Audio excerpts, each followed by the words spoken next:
فرماتے ہیں یہ میرا کمال نہیں تھا، فرمایا یہ بتائی ہوئی دعا مدینے والے مصطفیٰ کی کمال تھا۔ اور خوبصورت واقعہ فرمایا وہ عورت کہتی ہے جب بھی میں پریشان ہوتی نا تو میں یہ عمل کرتی، جب بھی پریشان ہوتی تو میں اپنی آنکھوں اور چہرے پر ایسے ہاتھ رکھتی اور کہتی یا رسول اللہ، تم بھی پڑھ لو یا رسول اللہ یا رسول اللہ۔ فرماتے ہیں جب یہ بات کہی، جب وہ عورت فوت ہو گئی، ان کے رشتہ داروں نے خواب میں دیکھا، کوئی دیکھنا چاہے میں دکھا سکتا ہوں، ایک بات ہاتھ جوڑ کے عرض کرتا ہوں، اجازت ہے؟ ہاتھ جوڑ کے ایک بات عرض کرتا ہوں، ناراض نہ ہو۔ عرض یہ کرتا ہوں جب بھی میں کوئی بات کہوں نا، اگر آپ کی سمجھ میں نہ آئے، پہلی بات مجھ سے پوچھنا، دوسری بات کسی مفتی یا عالم سے پوچھنا، یار یہ بات قاری صاحب نے بیان کی ہے یا کہ کسی کتاب میں لکھی ہے یا قرآن میں ہے یا حدیث میں ہے؟ اگر کہ ہاں ہے تو پھر تو مان لینا، اگر نہ ہو تو پھر مجھ سے پوچھنا، میں دکھاؤں گا، میں ذمہ دار ہوں۔ ہاں دوسری بات، کیونکہ میں نے ہاتھ جوڑ کے اس لیے عرض کہا ہے ناراض نہ ہونا۔ ناراض کیوں؟ اگر جو بات میں کر رہا ہوں وہ شریعت کے خلاف ہو تو آپ مجھ سے پوچھ سکتے ہیں، میں ذمہ دار ہوں اس بات کا۔ اگر وہ شریعت کے مطابق ہو تو پھر تو مان لینا چاہیے، پھر تو ماننی چاہیے آپ کو۔ جو بات میں عرض کر رہا ہوں اگر وہ قرآن و حدیث کے مطابق ہو پھر تو آپ کو ماننی چاہیے۔ اگر وہ قرآن و حدیث کے خلاف ہو میری بات پہ اتفاق نہ کرے، کبھی نہ کرے۔ ہاں جو بات میں بیان کروں کسی سے پوچھے ضرور، عالم سے یا مفتی سے، اگر وہ بات حقیقت ہو قرآن و حدیث سے مل جائے تو پھر مجھ سے اختلاف نہ کرنا، پھر اپنے آپ سے پوچھنا پر میں میری طبیعت شریعت کے خلاف چل رہی ہے، علامہ صاحب نے جو بات کہی ہے وہ شریعت کے خلاف نہیں ہے۔ اگر میں جو بات کروں اس کا ذمہ دار میں نے پہلے بھی کہا تھا، اور جو بات میں بیان کر رہا ہوں یاد رکھ لینا، جیسا موقع آتا ہے، جیسا مہینہ آتا ہے، جیسا موسم آتا ہے، کیونکہ اگر گناہ ہو رہا ہو اور عالم خاموش رہے عالم گناہگار ہے۔ ایک کام شریعت کے خلاف ہو رہا ہو اور عالم دیکھ کر خاموش رہے تو عالم گناہگار ہے۔ کیوں؟ وہ دیکھنے کے بعد اگر جو بیماری بندے کو لگ جائے ڈاکٹر اسی کا علاج کرتا ہے، یہ نہیں ہے کہ ڈاکٹر دوسرا علاج شروع کر دے۔ معلوم ہے اگر ڈاکٹر کے سامنے بیماری بھی ہو اور ڈاکٹر اس کا علاج نہ کرے تو معلوم ہوا ڈاکٹر گنہگار ہے، کیونکہ انسان کی جان بچانا فرض ہے، جان بچانا فرض ہے، اور ڈاکٹر کی یہ ذمہ داری ہے جب وہ دیکھے کہ مریض مر رہا ہے، یہ بیماری لگی ہے، اس کا علاج اس کے اوپر ضروری ہے، جان بچانا فرض ہے، اگر ڈاکٹر نہیں بچائے گا تو گنہگار ہو جائے۔ آپ بھی مجھ سے لاکھ اختلاف کریں، قرآن سے اختلاف نہ کریں، خدا را مجھ سے لاکھ اختلاف کریں، ناراض ہو، اور جب قرآن سے اختلاف نہ کریں اور نہ نبی کے فرمان سے اختلاف کریں اور نہ نبی کی شریعت سے اختلاف کریں، یہ تین چیزوں سے آپ اختلاف نہ کریں۔ باقی ہر چیز سے انسان کے اختلاف ہوتا ہے۔ جو امام تھے ان کا آپس کے اندر اختلاف تھا، فرمایا ائمہ کرام کا آپس کے اندر اختلاف تھا۔ اختلاف کرنا غلط بات نہیں ہے، قرآن کے خلاف چلنا غلط بات ہے، نبی کے فرمان کے خلاف چلنا غلط بات ہے، نبی کی شریعت کے خلاف چلنا غلط بات ہے۔ ان تمام تین چیزوں پر غور کرنا، اور جو بات الحمدللہ کسی کے گھر میں نہیں رہتا لوٹ کر اپنے گھر کو چلا جاتا ہے، یعنی ہم یہاں مہمان ہیں، آپ کی اور میری زندگی کتنی ہے؟ مولا علی کرم اللہ وجہ الکریم سے کسی نے سوال کیا، پوچھا یا علی نماز کے اندر 2 سجدے کیوں ہیں؟ تو آپ نے خوبصورت جواب دیا، فرمایا نماز کے اندر ایک رکعت میں 4 سجدے بھی ہو سکتے تھے، زیادہ بھی یا کم، نماز کے اندر ایک رکعت میں 2 سجدے کیوں ہیں؟ تو حضرت علی کرم اللہ وجہ الکریم نے فرمایا جب بندہ پہلا سجدہ کرتا ہے تو زمین انسان سے کلام کرتی ہے، کہتی ہے انسان آج تو اپنا سر مٹی پر رکھ کر سجدہ کر رہا ہے، یاد رکھنا تو اسی مٹی سے بنا ہے، تمہاری حقیقت جو ہے وہ مٹی ہے، تو مٹی سے بنا ہے، جو بندہ بنائی مٹی سے ہے، مٹی ہمیشہ ہر چیز اصل کی طرف لوٹتی ہے، مٹی کو جتنا بھی اوپر اٹھاؤ وہ نیچے ہی آئے گی، کیونکہ اس کی اثر جو ہے وہ نیچے ہے۔ فرمایا تو جتنا اڑنا ہے اڑ لے، ہمیشہ تو نے زمین میں آنا ہے۔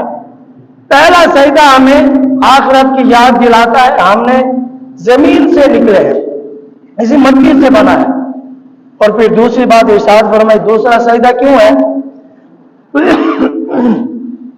دوسرا سجدہ اس لیے ہے جب بندہ سجدہ کرتا ہے پھر زمین کلام کرتی ہے، جس زمین پر تو اکڑ اکڑ کے چل رہا ہے، یاد رکھنا تو نے اسی مٹی کے اندر ہی آنا ہے۔ ہمیں دوسرا سجدہ یہ درس دے رہا ہے تو نے مٹی میں آنا ہے اور ہمیشہ یہاں رہنا ہے، قیامت تک کے لیے سونا ہے۔ یاد رکھنا یہاں انسان بلب بھی جلائے تو روشنی نہیں ہوتی، اور تو نے قبر میں آنا ہے، مٹی میں آنا ہے۔ مولا علی فرماتے ہیں یہ دو سجدے ہمیں یہ درس دے رہے ہیں، ایک سجدے کے بعد جب دوسرا سجدہ کرتے ہیں اس کے درمیان جتنا وقت ہے، جتنا ٹائم ہے، ایک سجدے کے بعد دوسرا سجدہ کرتے ہیں، یہ جو وقت ہے ان دونوں کے درمیان یہ تمہاری زندگی ہے۔ آپ اور میں غور کر لیں، یہ ہماری زندگی ہے، ایک سجدے کے دوسرے سجدے کے درمیان جو وقت ہے یہ ہماری زندگی ہے۔ آپ اور میں غور کریں اس زندگی کے لیے ہم نے کتنے سارے گناہ جمع کر لیے، اس زندگی کے لیے ہم نے کتنوں کو ناراض کیا ہے، اس زندگی کے لیے ہم نے کتنوں کو نقصان پہنچایا ہے، اس تھوڑی سی زندگی کے لیے ہم نے اپنی آخرت تباہ کر دی ہے، اس تھوڑی سی زندگی کے لیے ہم نے دنیا سے پیار کر لیا ہے، اس تھوڑی سی زندگی کے لیے انسان اپنی موت کو بھول گیا ہے، تھوڑی سی زندگی کے لیے انسان اپنے آنے کا مقصد بھول چکا ہے کہ اللہ نے مجھے دنیا میں بھیجا کیوں ہے، میں دنیا میں کیوں آیا ہوں۔ حقیقت انسان بھول چکا ہے اپنی۔ اور آج کا میرا جو موضوع تھا وہ یہ ہے آقا علیہ الصلوۃ والسلام کی شان اور وسیلہ کیا ہے، وسیلے سے مانگنا جائز ہے یا ناجائز ہے؟ کیا وسیلہ صرف ہم نے مانگا ہے یا نبیوں نے بھی وسیلہ مانگا ہے، یا صرف آقا کریم صلی اللہ علیہ وسلم کی امت نے وسیلہ مانگا ہے، یا حضور کی آمد سے پہلے بھی کچھ لوگوں نے وسیلہ تلاش کیا تھا یا نہیں؟ جو آیات کریمہ میں نے آپ کے سامنے پڑھی ہے، دعا اللہ تبارک و تعالی اس کا صحیح ترجمہ، مفہوم، معانی و مطالب بیان کرنے کی توفیق عطا فرمائے، ہم سب کو سن کر اس پر عمل کرنے کی توفیق عطا فرمائے اور ہم سب کے لیے یہ دن نجات کا ذریعہ بنائے۔ سورۃ البقرہ ہے، آیات کا مفہوم یہ ہے، فرمایا کچھ لوگوں نے دنیا میں آ کر، جب آقا کریم دنیا میں تشریف نہیں لائے تھے تو وہ دعا مانگتے، التجا کرتے، یا اللہ کریم پیارے محبوب علیہ الصلوۃ والسلام کے صدقے ہمیں ان جنگ کے اندر فتح عطا فرما۔ انصاری جو تھے جب یہودیوں سے لڑتے یہی دعا مانگتے، یا اللہ جو نبی ابھی تو نے بھیجا نہیں ہے ان کے صدقے ہمیں اس جنگ میں فتح عطا فرما۔ جیسے وہ دعا مانگتے اللہ رب العزت ان کی دعا قبول فرماتا اور جنگ کے اندر انہیں فتح عطا فرماتا۔ ابھی محبوب کریم آئے نہیں، حضور کے وسیلے سے دعا پہلے مانگ رہے ہیں، پھر دعا مانگتے ہیں رب قبول فرماتا ہے۔ یہ نہیں ہے کہ دعا مانگتے ہیں قبول نہیں ہوتی۔ اس آیات کے اندر اللہ تبارک و تعالی نے فرمایا جب میرے نبی محبوب دنیا میں نہیں آیا تھا اس وقت یہ دعا مانگ رہے تھے، جب حضور آئے تو انہوں نے حضور کو بھلا دیا، بھول گئے کہ ہم نے بھی یہ دعا مانگی تھی، ہم نے اللہ کی بارگاہ میں التجا کی تھی، بھول گئے انہوں نے دعا پہلے تو مانگتے۔ جب آقا علیہ الصلوۃ والسلام قریب آئے، حضور دنیا میں تشریف لے آئے تو پھر انہوں نے ماننے سے انکار کر دیا۔ جب انہوں نے انکار کیا تو رب نے فرمایا جنہوں نے انکار کیا ہے ان پر لعنت ہو۔ رب نے فرمایا انکار کرنے والوں پر لعنت ہو، یعنی اسی سے مراد کیا ہے؟ حضور کو نہ ماننے والے پر اللہ نے لعنت فرمائی ہے۔ جو حضور کو نہ مانے اس پر تو اللہ نے لعنت فرمائی، جو حضور کی نہ مانے اس کے لیے کیا ہوگا، کیا حکم لگے گا شریعت کا اس پر جو آقا علیہ الصلوۃ والسلام کا فرمان سنتا ہے، سننے کے بعد بھی اس پر عمل نہ کرے۔ اور دوسری بات، آقا علیہ الصلوۃ والسلام جب دنیا میں نہیں آئے تھے، ایک شخص تھا، سنان نامی اس کا نام ہے، وہ دعا مانگ رہا تھا۔ دعا کا انداز اور طریقہ کیا تھا اس کا، اس نے لوگوں کو جمع کیا، جمع کر کے کہہ رہا تھا کہ جتنے نبی دنیا میں آنے تھے سارے کے سارے آ گئے، ایک اللہ کا محبوب رہتا ہے جو ابھی آنے والا ہے۔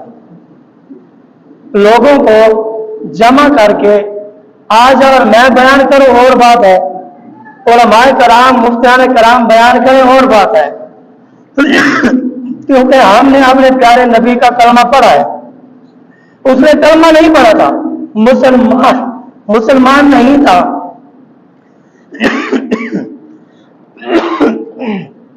اس نے لوگوں کو جمع کیا، جمع کر کے جب لوگ جمع ہو گئے تو اس نے شان مصطفیٰ بیان کرنا شروع کر دی۔ یہودی کی زبان سے شان مصطفیٰ بیان ہو رہی ہے۔ اس نے کہا وہ نبی آنے والا ہے، لوگ سنتے رہے۔ ایک صحابی رسول کہتے ہیں میں سفر کر رہا تھا، جب میں وہاں سے گزرا تو میں ان کے قریب پہنچا، میں نے دیکھا یہ کیا کہہ رہا ہے، جب میں نے کان لگا کے سنا تو وہ شان مصطفیٰ بیان کر رہا تھا۔ فرماتے پھر بنو قریظہ میں میں آگے چلا گیا، آگے گیا تو میں نے اور ماجرا دیکھا، ہماری قوم کا ایک شخص کھڑا ہے، لوگوں کو جمع کر کے وہ ذکر مصطفیٰ بیان کر رہا ہے۔ فرماتے میں نے سنا، پھر میں آگے چلا گیا، میں آگے گیا تو اور شخص دیکھا، 3 بندوں کا ذکر صحابی رسول کرتے ہیں، میں نے دیکھا 3 بندے جمع کر کے لوگوں کو، ابھی آقا علیہ الصلوۃ والسلام کی آمد نہیں ہوئی، حضور کی آمد کا ذکر خیر پہلے کر رہے ہیں۔ پھر حضرت حسان رضی اللہ تعالیٰ عنہ فرماتے ہیں، یہ دوسری روایت ہے، آپ فرماتے ہیں میری عمر 60 سال تھی، 60 سال کی میری عمر تھی، اور میں نے ایک آواز سنی،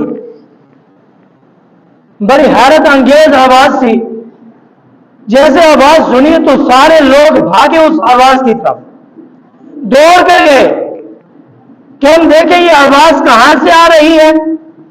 فرماتے ہم دوڑتے ہوئے گئے، تمام لوگ جمع ہوئے، وہ آواز ایک پہاڑ سے آ رہی تھی، ہم سب لوگ دوڑتے ہوئے وہاں پہنچے، بڑا عجیب منظر دیکھا، ایک یہودی پہاڑ پر چڑھا ہے، پہاڑ پر کھڑا ہو کر اس کے ہاتھ میں آگ کے شعلے ہیں، اس کے ہاتھ میں آگ کے شعلے ہیں، وہ اٹھا کر کہہ رہا ہے، آواز بڑی ہی حیرت انگیز تھی۔ تمام لوگ جب جمع ہوئے اس کے قریب جا کر پہنچے، وہ تو تھا پہاڑ پر، ہم نیچے کھڑے ہو گئے اور ان سے پوچھا کیا بات ہے، اتنی آواز سے کیوں چیخ رہا ہے، چیخنے کی وجہ کیا ہے، کیوں چلا رہا ہے؟ اس یہودی نے کہا قریب آ جاؤ، تمام لوگ قریب ہوئے، فرماتے ہیں میں نے بڑا عجیب منظر دیکھا، قریب آ کر اس نے کہا ٹھہر جاؤ، سب لوگ خاموش ہو جاؤ، ہم جب خاموش ہوئے ان کے قریب آئے، اس نے کہا یہ ستارہ دیکھ رہے ہو، یہ ستارہ سرخ رنگ کا ستارہ ہے، یہ کبھی طلوع نہیں ہوتا، فرمایا یہ اس وقت طلوع ہوتا ہے جب کسی نبی کی ولادت ہونے والی ہو، یہ ستارہ اس وقت طلوع ہوتا ہے جب کسی نبی کی ولادت ہونے والی ہو یا کوئی نبی دنیا میں آنے والا ہو۔ فرمایا میں نے اپنی کتابوں میں پڑھا، فرمایا یہ آخری نبی، فرمایا آخر الزمان نبی دنیا میں تشریف لانے والا ہے۔ لوگوں نے کہا تجھے کیسے پتا چلا وہ نبی آنے والا ہے، تجھے کسی نے خبر دی، کیا تمہارے پاس کوئی فرشتہ آیا، تمہارے پاس کوئی وحی آئی، تجھے کس نے بتایا وہ نبی آنے والا ہے؟ اس نے کہا میں اس ستارے کو دیکھ کر بتا سکتا ہوں، کچھ لوگ ستاروں کو دیکھ کر بتاتے، کچھ لوگ دیکھتے کہ یہ چیز کبھی ظاہر نہیں ہوئی، وہ بتا دیتے۔ یہودی کہنے لگا یہ ستارہ طلوع ہوا، یہ ستارہ بتا رہا ہے، فرمایا کہ آخر الزمان نبی دنیا میں تشریف لانے والا ہے۔ اس نے کہا کب تشریف لائے گا؟ کیا سال کے بعد آئے گا؟ کیا مہینے کے بعد آئے گا؟ کون سے دن آنے والا ہے؟ اس نے کہا میں گارنٹی کے ساتھ کہہ سکتا ہوں آج کی یہ جو رات چمک رہی ہے، یہ رات ہمیں بتا رہی ہے حضور تشریف لا رہے۔ یہ رات، آج کی رات، حضرت حسان فرماتے رات کا پچھلا پہر تھا، یہودی کی آواز سنی، مسلمان نہیں تھا، کلمہ پڑھنے والا نہیں تھا، وہ آواز دے رہا تھا۔ جب تمام لوگ جمع ہوئے، معلوم ہو میرے نبی آئے نہیں ہیں، فرمایا کافر ہو کر میرے نبی کا جلسہ کر رہے ہیں۔ لوگ جمع ہیں، شان مصطفیٰ بیان ہو رہی ہے۔ آپ فرماتے 7 سال کی عمر ہے، رات کا پچھلا پہر ہے، میں بھی چھوٹا سا تھا، میں بھی پہنچ گیا۔ جب اس نے سنا، اس نے کہا آج کی رات مدینے والے مصطفیٰ تشریف لا رہے ہیں۔ معلوم ہوا جو حضور کی خوشی منائے، حضور کا جشن منائے۔ یہ آنے والا مہینہ ربیع الاول کا مہینہ ہے۔ ربیع کا معنی ہے بہار، اول کا معنی ہے پہلا مہینہ۔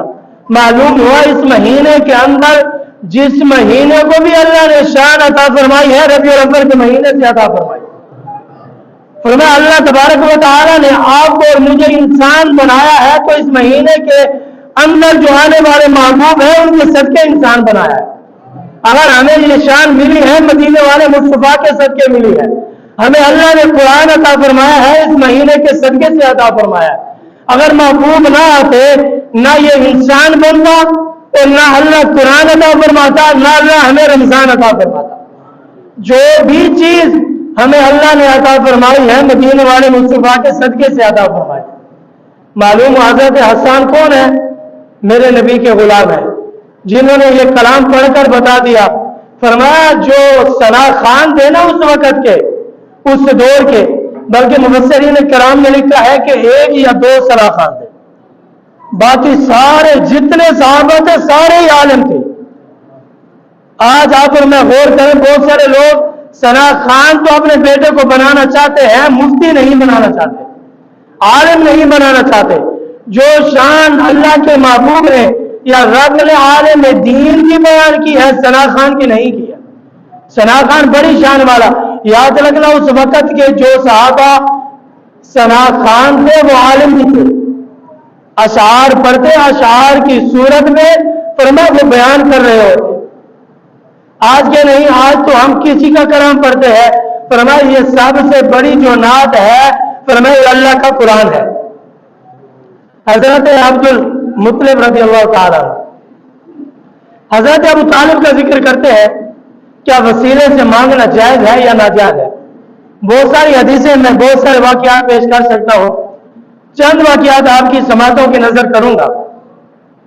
آپ فرماتے ہیں کہ تمام کافر جو تھے نا جمع تھے، تمام بڑے بڑے کافر سارے جمع تھے، بارش نہیں آ رہی تھی، لوگ پریشان تھے 1 سالی کی وجہ سے کہ بارش آئے گی تو ہمارے جانور اور ہم بھی کھانے پینے کا نظام بنے گا۔ سب دعا مانگ رہے تھے، بارش نہیں آ رہی تھی۔ انہوں نے کہا جو مکے کے سردار ہیں نا حضرت ابو طالب، فرمایا ان کو بلاؤ۔ تمام کی نظریں ان کی طرف تھی۔ جب تمام لوگ جمع ہوئے، بارش نہیں آئی تو انہوں نے بلایا۔ آپ آئے، آپ کے کندھوں پر چھوٹا سا شہزادہ چمکتے ہوئے چہرے والا موجود تھا۔ فرماتے ہیں جب یہ شہزادہ موجود تھا نا، لوگوں نے دیکھا کہ ابو طالب ہماری طرف آ رہے ہیں، لوگ بڑے خوش تھے، یہ بھی مکے کا سردار ہے، ابھی پتہ چل جائے گا یہ کیا کرتا ہے۔ فرماتے ہیں انہوں نے کیا کیا، لوگ ایک میدان میں جگہ تھے، آپ وہیں نہیں پہنچے، آپ سفر کرتے کرتے مکے کی طرف چلے۔ مکے کے قریب جا کر نا اس شہزادے کو کعبے کے ساتھ بٹھا دیا۔ آپ جب بیٹھ گئے تو حضرت ابو طالب نے کیا کیا، غور کرنا، ابو طالب نے ایسے ہاتھ اٹھا کر دعا مانگی۔ دعا کیا تھی؟ فرمایا یا اللہ اس شہزادے کو میں لے کر آیا ہوں، اس چمکتے ہوئے چہرے والے کا صدقہ مانگ رہا ہو، یا اللہ تو بارش عطا فرما۔ فرماتے ہیں ابھی ہاتھ اٹھائے تھے، دعا مانگی تھی، ابھی اپنے ہاتھ چہرے پر نہیں پھیرے کہ اللہ نے بارش عطا فرما دی۔ فرمایا وہ وسیلہ کس کا مانگا تھا؟ ابھی میرے نبی کا بچپن ہے، آقا علیہ الصلوۃ والسلام کا بچپن ہے، حضور کے وسیلے سے ابو طالب نے ہاتھ اٹھائے، دعا مانگی، اللہ نے بارش عطا فرما دی۔ معلوم ہوا وسیلے سے مانگنے سے، میں نے پہلے بھی مثال دی تھی، آج بھی دیتا ہوں۔ فرمایا ایک بندے کی دو بیٹیاں ہوں، ایک کا اپنے ہاتھ سے نکاح کرے، ایک بیٹی بھاگ جائے، بھاگ کر نکاح کرے، اللہ اس کو بھی بیٹا عطا فرمائے، جس کا نکاح کیا تھا اس کو بھی بیٹا عطا فرمائے، دونوں کو اللہ بیٹے عطا فرمائے، باپ کے قریب آئے۔ فرمایا باپ اس نکاح والی بیٹی کے بیٹے کو اٹھا کر سینے سے لگائے گا۔ فرمایا جو بھاگ گئی تھی، فرمایا اس کے بیٹے کو سینے سے نہیں لگائے گا۔ معلوم ہوا جو وسیلے سے آئے وہ حلال کا ہوتا ہے، جو وسیلے سے آئے وہ حلال کا ہوتا ہے۔ اگلی بات میں نہیں کرتا، تم سمجھ گئے ہو۔ فرمایا جو نکاح کے ساتھ آئے، معلوم ہے یہ وسیلے کے ساتھ آیا ہے، وسیلے کے ساتھ مانگنے سے اللہ عطا فرماتا ہے۔ فرمایا اس نے وسیلے کے ساتھ مانگا، یا اللہ بارش عطا فرما۔ اور دوسرا خوبصورت واقعہ لکھا ہے، فرمایا ایک عورت تھی، نیک خاتون تھی، اس عورت کا معمول کیا تھا؟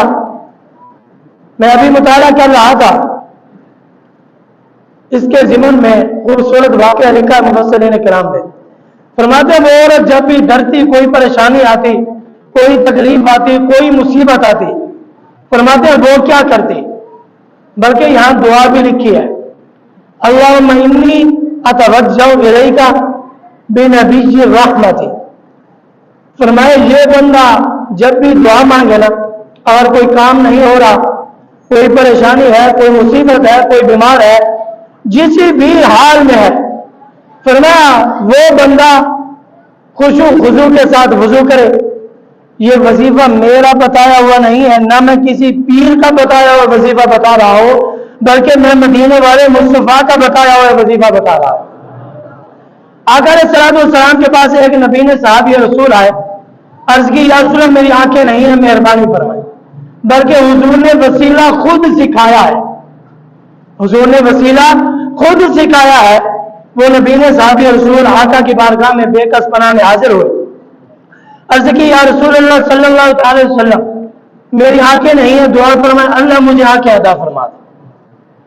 یار وہ خوش نصیب تھے، جب بھی جو بھی مانگتے حضور کی چوکھٹ پہ چلے جاتے۔ آج ہم بھی جو بھی مانگتے ہیں انسانوں کے سامنے مانگ رہے ہوتے۔ فرمایا صحابہ نے بتایا جب بھی کچھ مانگنا ہے تو در رسول پہ آ جانا، حضور کا وسیلہ دے کر مانگنا، اللہ تمہیں عطا فرما دے گا۔ فرماتے ہیں جب کہا نا یا رسول اللہ، آقا علیہ الصلوۃ والسلام نے ارشاد فرمایا اگر تو صبر کرے تو میں تمہارے ساتھ جنت کا وعدہ کرتا ہوں، اللہ تمہیں جنت عطا فرما دے گا۔ اور یاد رکھنا یہ جو میں جملہ کہہ رہا ہوں یہ کتابوں میں نہیں لکھا، میرا عشق اور میرا وجدان کہتا ہے۔ فرمایا صحابی رسول نے کہا ہوگا یہاں تک جو بات کہی ہے یہ حدیث سے ثابت ہے، یہاں تک جو میں نے بات کہی ہے یہ حدیث سے ثابت ہے، آگے جو میں کہہ رہا ہوں یہ حدیث میں نہیں ہے۔ فرمایا میرا وجدان